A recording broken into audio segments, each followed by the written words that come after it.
The next stop is On the Radar Radio. Stand clear of the closing doors, please. Yeah.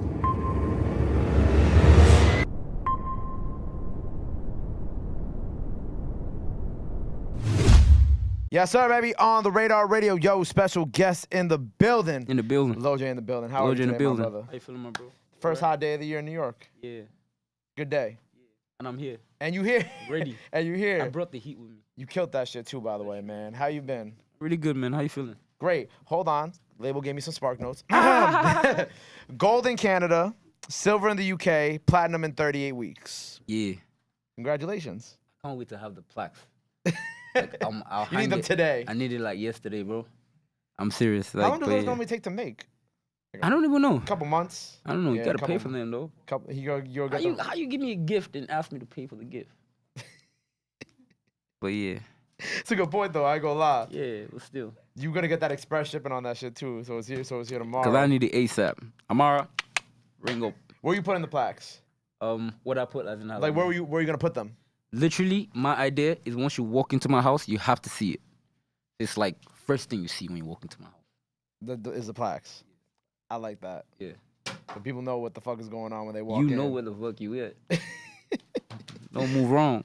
Well, congrats on the new project, man. I love Thank you so seeing much, the success for you. It's funny because we were just talking like before you got here about how like the Mona Lisa record is actually a record that's been out for quite some time. Yeah, it's actually been out for a while. Quite some time. Obviously popped off last summer. Yeah. You couldn't go to any party in New York without hearing it, which I think is the coolest part. But for you, that record popping off 2 years later, about 2 years later. Yeah. What was that feeling like for you, knowing that it's like you have been pushing that shit that whole time? I mean, I have a very different perspective of the song because I've been with the song from the jump. So I saw the song move from Lagos to like London to like Asia to Australia and then finally get to the US. It's like where in the US everyone was like, oh my God, this is new.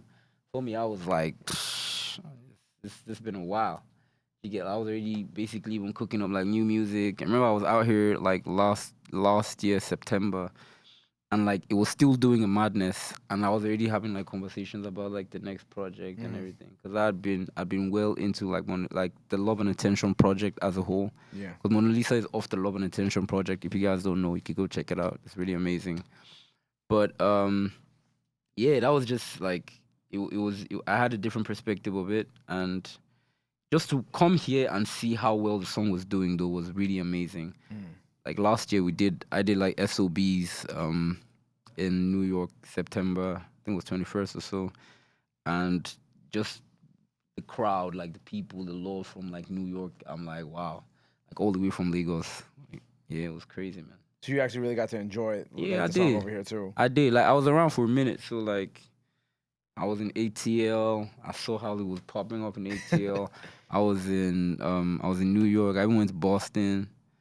With me and Blur, just like literally just moving around. I was just catching the whole vibe and like seeing everything just going like happening. I was like, wow, that's fire, man. it's crazy, bro. I can't lie, it's crazy for an Afrobeat artist from Lagos, Nigeria. I used to come around like to the US when I was like younger, but like to come this time and just have like people like popping off your shit, it's like crazy. And be received a different way too. Yeah. And what were you coming here younger for? Just family things? Yeah, just holiday and like family things. And then now it's like you come here and everybody knows your music. You like driving, you like, oh yeah, that's me on the radio too. Yeah. They played your song a couple times during my radio shift too. Really? Swear to God. That's crazy. Swear to God. And then my That's DJ, crazy. he played it a couple of times, like especially last summer, played it Friday nights on our show. That's so exciting. Yeah. Yeah. But it's funny because it's like, you know, I like how you're like, oh, it's crazy to think about being from Lagos and seeing how it moves over here now. But I love that because it's like, I feel like every artist who we've had come over here who's popped off from Lagos or popped off, you know, just from Nigeria, Ghana, or Africa in general, is like they all have the same sentiment, which is cool because it's just like how Afrobeats has just kind of become like the new norm, new pop, especially over here in America now too. I mean, like growing up, like having like American artists like fuck with Afrobeats was a big deal. Like to a very large extent, it's still a very big deal. Like for Afrobeats in general, just cause like it kind of like affirms okay, yes, in a global space, it's kind of like proof of all the hard work that like a lot of artists, even before me, have done to like get the genre to like this point. Right. So yeah, when we're talking about like from Lagos, Nigeria, like a lot of us know what it was like. Just seeing like I watched Snoop Dogg jump on D'Banj's Mr. Endowed. I watched Kanye West do records with D'Banj, even all the way to Wizkid, Davido, having like all these international features, and like to now be a part of like the movement, to be a part of the fold, and seeing everything happen is different, man. Right. And you're speaking about like the American artists, but then even like Chris Brown coming and lending his Yeah. voice for you, like that's for you. I'm sure that must have been like kind of, you think about all those things that you've been listening to growing up, and you're like, oh wow, now like it's my turn to also be able to reset. I mean, I remember when we're still like creating the project, just randomly, because Love and Attention project was me and SARS, and when we were creating the project, he was like, he just randomly had a conversation with me and my manager, and it was like anything can happen with this record, and it could just like blow up, and someone like a Chris Brown could just jump on it. And I promise you, he said this just like randomly. He just gave a random example of someone that can probably jump on a record. And like months later, we're literally having conversations with Chris Brown, and he's talking about like jumping on the record. That in itself is just, I don't know if it's fate, if it's grace, I don't know, but yes, it's amazing to see, man. Manifestation. Manifestation. Yeah. I'll call it that. Yeah, I like that. You like that? You like that Yeah. better? Yeah. When did you first start making music? How old were you? I tried to write this song when I was like 10. It was rubbish. Give me a like, line. Do you remember it? I promise you I do, but I don't want to say it. Give me one line. I said, I got money, baby. It was so trash. Oh my God. But then I stopped. I never tried again. And then Okay. I was like 13. Probably I was in high school. What you guys call year 9. So ninth UK, grade. Ninth grade, okay. Yeah. That was just 3 for Nigerians that are watching. But a friend of mine just came up to me and was like, yo, I heard you can rap, is it true? And I was like, what? Who told you? And he was just like, yo, just tell me, is it true or not? And just because I wanted to know who told him, I was like, okay, yeah, I can rap, but who told you though? And then he was like, never mind, just come into this class with me, like let's write like rap verses. And I'm like, okay.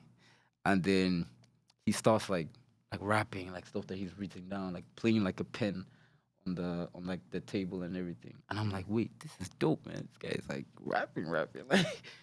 And then he's like, okay, like he wanted to go play football or something. And he's like, okay, just write a verse. When I come back, I'll hear what's sounding like, and then see if I fuck with it. And then, like, literally, I was actually very eager. I really wanted to now write a verse. And then I wrote something, and in my mind, I'm like, ugh. Then he comes back, he listens to it, he's like, oh my God, it's crazy. Let's, like, do it for, like, the whole class. And then, we performed playing with a pen on the table for, like, 20 of our classmates. And then when we were done, everyone was like, whoa! And that was like my first stint at like, okay, music. Shortly after, we went to like a studio, we recorded, we put out the music, and us putting out music then was just like send it to all your friends in class, like on their phones or whatever. You can just send it so they could play the songs on their own. And we did that, and like we became like high school like superstars type stuff, and that was just like the beginning of it for me. It was just, from there, it was just like as a hobby more than anything, just having fun with the studio. Till I got to like uni, and when I was in uni, I really needed to make a decision about like what exactly I wanted to do in my life after university, and I had to make a choice, and it was music. Like I really didn't care about any other thing. I really didn't want to do anything. It was like tunnel vision from there, and it was just everything I put my mind into. And now I sing for a living. The rest is history. The rest is history. Yeah, I had written down that like your song was like the most Shazam song, according to like Cool FM Nigeria, and not just okay. Yeah, his song is also the most played Afrobeat song on Shazam. Wild. Yeah, and I think I took that note from like the first time that we were supposed to do this interview like a couple months ago, like before the new year. So like even to think about like how that has grown from then to now, it's Yeah. probably I don't even want It's to crazy. I don't even want to think about It's it now. crazy. It's actually crazy, man. What has been like the most surrealistic moment for you? I guess over this past year, that you were like, oh shit, like this is happening. Probably Wireless last year. Mm. That was like what? Wireless? Because I remember right before Wireless, right? So I met Chris the night before, and then we had a conversation where he was like, okay, yeah, he wants me out on stage. I was like, yeah, cool. And then now it was time for the performance, and he's literally performing his whole set, and I'm watching him perform, and we're getting closer to like Mona Lisa. In my mind, I'm like, shh, are people even going to know the song? Then I peep into the crowd and I see like a lot of like Caucasian people. Why are you laughing? But like I saw a lot of like Caucasian kids. Mm-hmm. In my mind, I'm like, I don't even know how this is going to be received. How it's gonna translate? Yeah, I don't know how it's going to translate. Mm-hmm. And then it gets to the point where he's about to like the song before Mona Lisa, and then he give me the mic, like put the like in ears in, and in my mind I'm like, oh wow, it's really about to happen. And I don't get nervous before shows. Like that's not like I see I know how to like control my nerves before shows. But you see that Wireless show, for some weird reason I just felt nerves. And then my manager looked at me and I was like, "Are you good?" I was like, "Yeah, I'm good." He's like, "Bro, don't worry. Like one show, you've done this like 1,000 times. Just go in there and enjoy yourself." And literally, that was what just happened. Cause like it was like the moment I stepped on the stage, and oh yeah, actually, they play Mona Lisa, and the whole place just goes. Poof. I was like, "What? You guys know the song too?" Like, and then I literally just walk in there, and like the whole crowd is just like lit, and I'm just performing. And at some point, it's like everything just it didn't turn black. It was like you're just not there. It's like so surreal. You're just like It's like a blur. yeah. And next thing you come out, you're like, oh shit, that just happened. And then you now start reminiscing and thinking about how all of that just happened. But it was just such an amazing moment, and like it felt like it just for me it just felt like the beginning of something. It was like, okay, now I really want to go here. Like I really want to do this like do like my own 30, 40, 1 hour set. And it's like just shut down. Right. It makes you very hungry, man. Seeing like 50,000 people just looking at you going, changes you. It motivates you. Yeah. It motivates you. Did you like? Was that something where it's like, okay, now I'm about to go back into the studio that night, or did you party that night? What did I do that night? That party? No, I didn't party actually. Actually went back to record. Oh, you went back to record? So you see me, I have a cheat code, which is that like I actually enjoy being in the studio. Like I enjoy recording. Like I would record on a good day, on a bad day, if I'm tired, if I'm not tired. I just like recording. I produce as well. I produce music. So it's like if I'm not recording, I'm producing. If I'm not producing, I'm just like mixing my vocals. But I genuinely enjoy playing with Logic. Like Logic is my DAW that I use to like make all my stuff. Versus other artists who might not enjoy always being in the studio. I mean, I do know that some people are not like everyday studio rats. Right. I'm like the everyday studio rat. Like Right, like you seem like you have like a good balance of being able to like go out, do the thing, pop out of Wireless, but then also yeah, be a and then studio come rat. back. Like I really I enjoy the music. I enjoy making music. I enjoy performing music. I enjoy creating ideas. I enjoy like executing the ideas. I enjoy all of that. Right. So Gangster Romantic, how long was this project kind of being conceived for? See, this project changed a lot as time went on. I can't lie, it changed so much. But it was for a good reason. It was I had songs on there. I have songs in Gangster Romantic that I recorded before Love and Attention and Mona Lisa dropped. So I've had some of these songs for a while. Some of these songs I created them, but I just knew that I was trying to build a mood. So altogether, I can't really say like I can technically say I've been making this project for like 2 years. because, like I said, some songs have been there for like a while. But I'll say when I consciously started like making the project was like beginning of 2022, around like around March. That was when it was like, okay, we're getting somewhere and making. And I was very keen on not just dropping anything for like the sake of just for the sake of it. I really wanted to make music that I felt was going to connect to people and was going to translate like the next stage of my career. Right. And that's everything that this project is doing right now. How do you feel like the reception has been? It's been crazy, man. I can't lie to you. I feel like one of the most amazing things about the project is seeing like my even like down to like my OGs just like reaching out to me like with like well thought out epistles, like just messages of just, bro, this project is crazy. Like A-list of the A-list Afrobeat artists hitting me up, like just like people within the industry, the respect for the project, the love, the connection with the fans. Like I feel like this project like gave my fans something to connect to with me more than any other like thing I've dropped. Like this, a lot of them just connect to the project. They feel like they know me, and that was everything I literally asked and wanted from this project. Right. To find something that they can hold on to and say, okay, yeah, this is our like this is our Lojay baby project. Like this is our crown jewel. Right. And being and just being like having that embracement from the bigger Afro, like the A-list Afrobeat artists that you were just mentioning too. It's amazing, man. I can't even lie. It's really amazing. Like till today, people still hitting me up about it. You said that there was like a lot of people sent you like well thought out messages about the project. Which one of those messages resonated with you the most that you received? Ooh, I mean, that means I'll have to start calling names. Should I call names? No, you don't gotta say you don't gotta say the names, but I just don't tell wanna me call what the no names context of 'cause the we message don't- was.